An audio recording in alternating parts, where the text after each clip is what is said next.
permintaan baku ke bagian gudang melalui dokumen permintaan bahan ini. Kemudian ada juga kartu jam pekerjaan.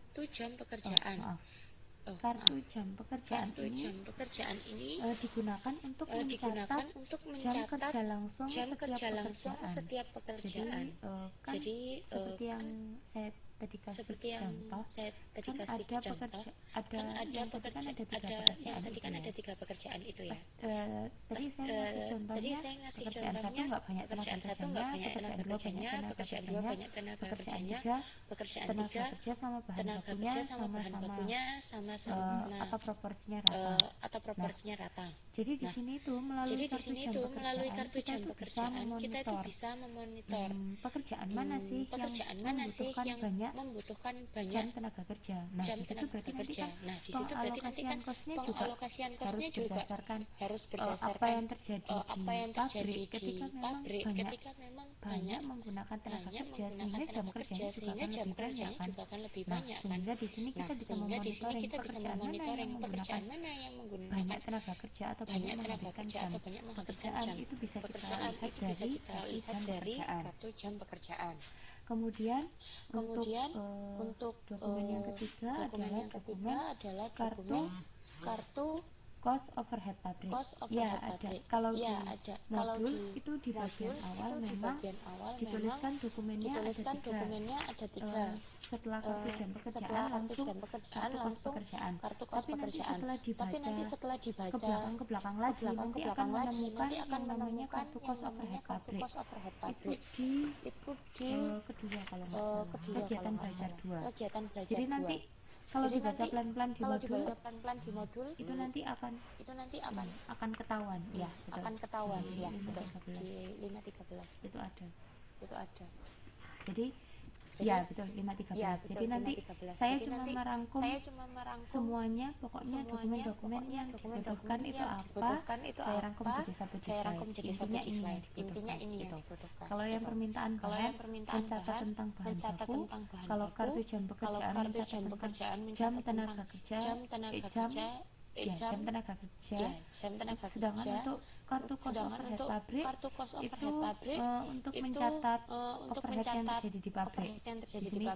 Di sini juga sesuai sama penjelasan yang saya tulis, digunakan oleh setiap departemen yang ada dalam pabrik. Di sini merupakan akun pembantu untuk akun overhead pabrik kendali.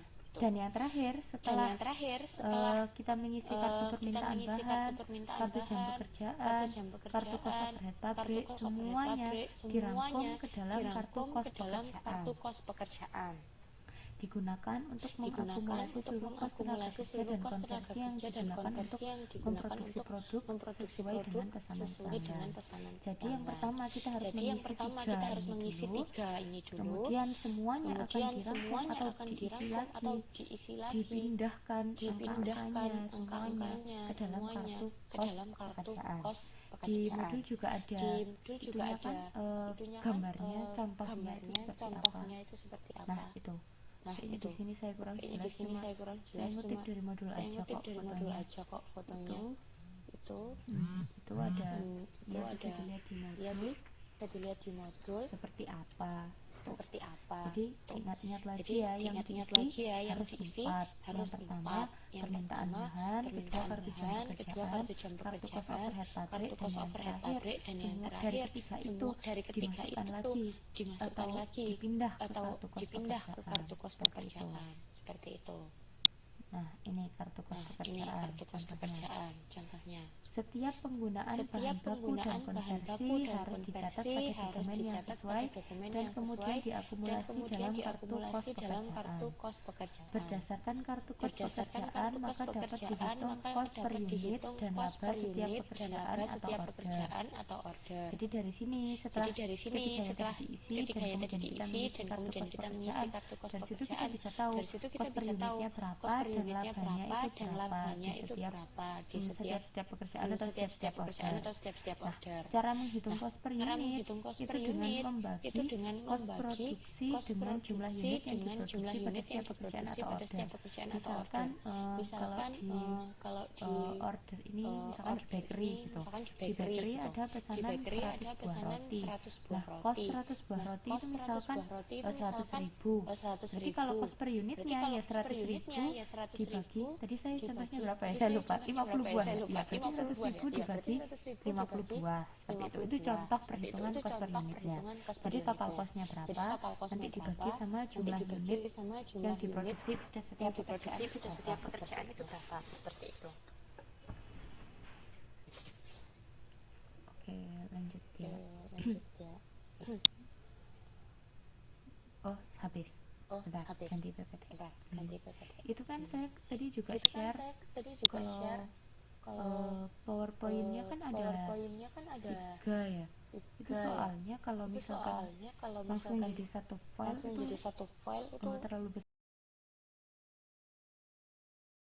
besar, ya bisa diupload ke breakdown jadi 3. Sambil tunggu yang kedua ya. Terus ini jadi buat besok besok itu mau kasih PR buat minggu depan. Jadi ketemu ya benar. Jadi besok saya post tugasnya, terus dikumpulkan waktu TTM yang kedua itu tanggal 5 April ya, itu waktu tanggal 5 April nanti dikumpulkan, deadline-nya tanggal 5 April. Oke. Nanti kalau besok saya kuliah sampai malam. Jadi iya nggak apa-apa kalau misalkan nggak bisa datang, nanti kirim personal ke saya aja, tapi tetap deadline-nya tanggal 5 ya. Kalau saya besok kuliah sampai malam, jadi saya postingnya agak malam yang jelas, setelah pulang kuliah baru saya posting. Oke, kita lanjutkan aja ya. Sekarang kita masuk ke ya nggak apa-apa sebelum tanggal 5 juga. Pokoknya deadline maksimum tanggal 5 ya. Masuk ke kegiatan belajar 2 tentang akuntansi sistem kos pekerjaan atau order. Kalau tadi kan lebih ke brief introduction tentang apa sih sistem kos pekerjaan kan. Kalau sekarang lebih ke gimana caranya perhitungan akuntansinya dari sistem kos pekerjaan ini. Nah, sebelum lebih jauh, yang jelas kita harus mengenal dulu elemen-elemen kos. Elemen-elemen kos ada 3 kan, bahan, tenaga kerja, dan overhead pabrik. Sekarang kita bahas yang pertama dulu, bahan. Nah, bahan itu yang pertama dipesan oleh Departemen Pembelian. Jadi yang melakukan pengadaan bahan itu adalah Departemen Pembelian. Kemudian disimpan dalam gudang dengan pengawasan oleh pegawai. Jadi ada petugas yang berwenang di gudang itu yang mengawasi bahan-bahan yang ada di gudang, dan petugas inilah yang berwenang untuk memberikan otorisasi kepada Departemen Produksi ketika Departemen Produksi meminta bahan baku. Jadi dia yang akan tanda tangan dokumen kartu bahan baku ketika Departemen Produksi meminta bahan baku ke gudang, seperti itu. Nah, apabila bahan tidak tersedia atau jumlahnya tidak mencukupi, maka bagian gudang terlebih dahulu menerbitkan dokumen permintaan pembelian yang ditujukan ke Departemen Pembelian. Jadi ketika bahan baku yang ada di gudang itu habis, orang yang ada di gudang tidak bisa serta-merta langsung pesan ke supplier, tapi harus melalui Departemen Pembelian. Jadi yang berwenang untuk memesan pembelian atau melakukan pembelian bahan baku hanyalah Departemen Pembelian. Gudang hanya mengontrol keluar masuknya bahan baku, seperti itu. Nah, coba sambil dilihat di modul ya. Itu kan di halaman 5.11 di bawah itu kan ada contoh pembelian yang ada di pabrik.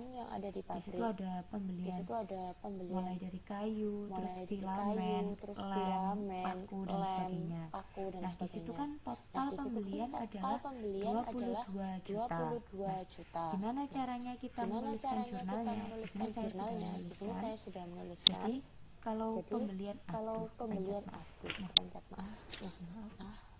Nah, kalau untuk pembelian bahan, itu jurnalnya yang di bagian debit adalah sediaan bahan, karena yang tambah adalah sediaan bahannya kita kan sebesar 22 juta. Sedangkan di kreditnya itu kalau di sini sih